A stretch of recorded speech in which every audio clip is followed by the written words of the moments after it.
ఇన్న అవల బైతు వదిఅ లిన్నాసి లల్లదీ బిబక్కా ముబారకం వహుదన్ లిల్ ఆలమీన్. మానవుల కోసము సృష్టించబడ్డ మొట్టమొదటి అల్లాహ్ యొక్క ఇల్లు అది మక్కా నగరంలో ఉంది. అది ఎంతో పవిత్రమైనటువంటిది. ఒక రుజు మార్గం కోసము అది ఒక మార్గము అని అల్లాహ్ సుబ్హానహు వ తఆలా అంటున్నాడు. అయితే కాబా గృహము ఆదం అలైహిస్సలాం గారు తయారు చేశారు. ప్రపంచంలో వచ్చినటువంటి ఆటుపోట్లకు గురయ్యి అది విరిగిపోయింది. ఆ సమయంలో ఇబ్రాహిం అలైహిస్సలాం గారు వాటి మూలాల మీద మక్కా నగరంలో కాబా గృహాన్ని నిర్మించారు. ఇంతవరకు మనకు తెలిసినటువంటి చరిత్ర ఇది. ఖురాను హదీసుల ద్వారా మనకు నేర్చుకునే విధానంలో మనకు కనిపిస్తుంది. మరి పాతదవ్వటము నిజమవ్వటానికి లేదా సత్యమవ్వటానికి నిదర్శనమా అంటే దానిలో వాస్తవం కూడా ఉండాలి.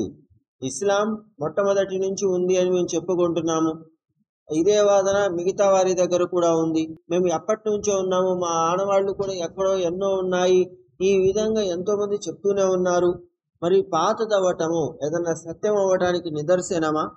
పాతదవ్వటము లేదా పురాతనం అవటము సత్యం అవ్వటానికి నిదర్శనం అయితే గనక ఇస్లాం ధర్మమే అన్నిటికంటే పాతది మేము చెప్పుకోగలుగుతున్నాము. ఎందుకంటే ఇస్లాం అనేది మనల్ని మనం అల్లాహ్ కోసం ప్రత్యేకించుకోవటము.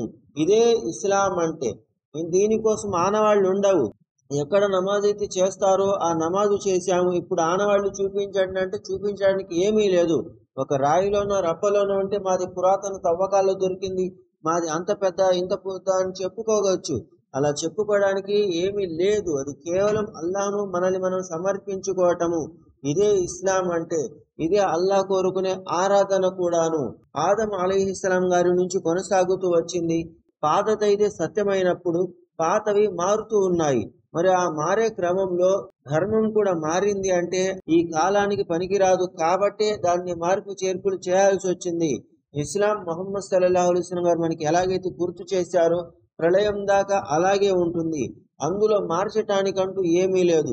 ముహమ్మద్ సల్లల్లాహు అలైహి వసల్లం గారు ఒక మాట చెప్పారు అంటే శాస్త్రవేత్తలు ఎన్నో పద్ధతుల్లో ఎన్నో ప్రయోగాలు చేసుకుంటూ పోతున్నారు.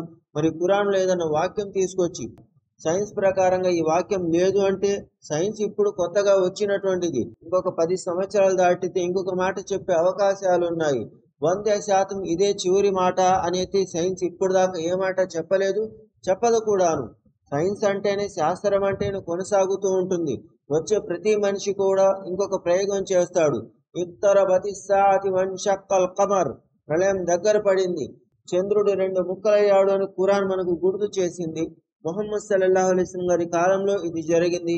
ప్రస్తుతం అయితే శాస్త్రవేత్తలు ఏమన్నారు? లేదు, చంద్రుడి మీద అలాంటి ఏ ఆనవాళ్లు కనిపించటం లేదు అని అన్నారు.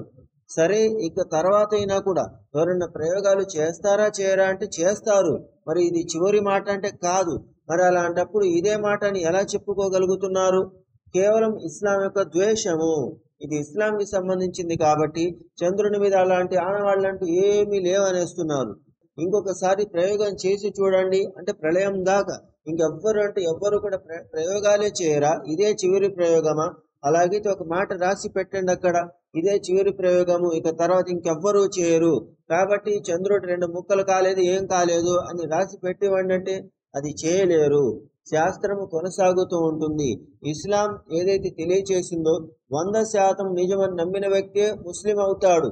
ఇందులో కూడా మంచి ఉంది అన్న వ్యక్తి కాదు, 100% నమ్మిన వాడే ముస్లిం అవుతాడు. బౌద్ధ ధర్మము ప్రస్తుతం అయితే బౌద్ధ ధర్మాన్ని ఆధారం చేసుకొని ఎన్నో సూత్రాలు ప్రపంచంలో ఉన్నాయి. హార్మ్ ప్రిన్సిపల్ అని ఏదైతే ఇతరులను హాని కలిగించకూడదు, ఈ సూత్రం మీద ఎన్నో దేశాల యొక్క సిద్ధాంతాలు ఆధారపడి ఉన్నాయి.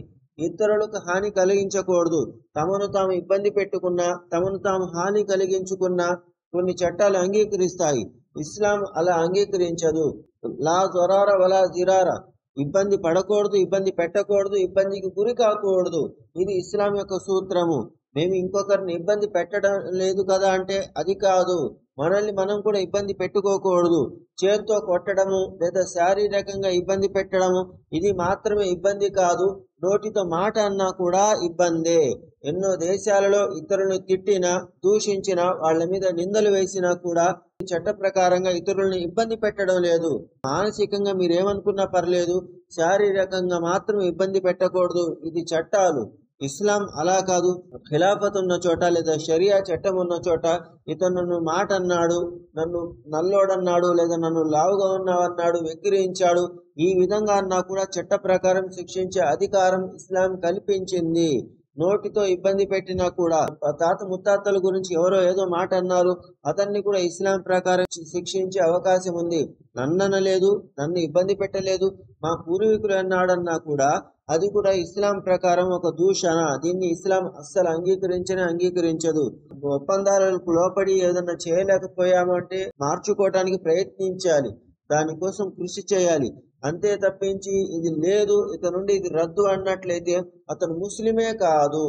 ఇస్లాంలో ఏది కూడా ముహమ్మద్ సల్లల్లాహు అలైహి వసల్లం గారి తర్వాత రద్దు చేయటానికంటూ లేనే లేదు. ఉన్నవి కొనసాగించటము.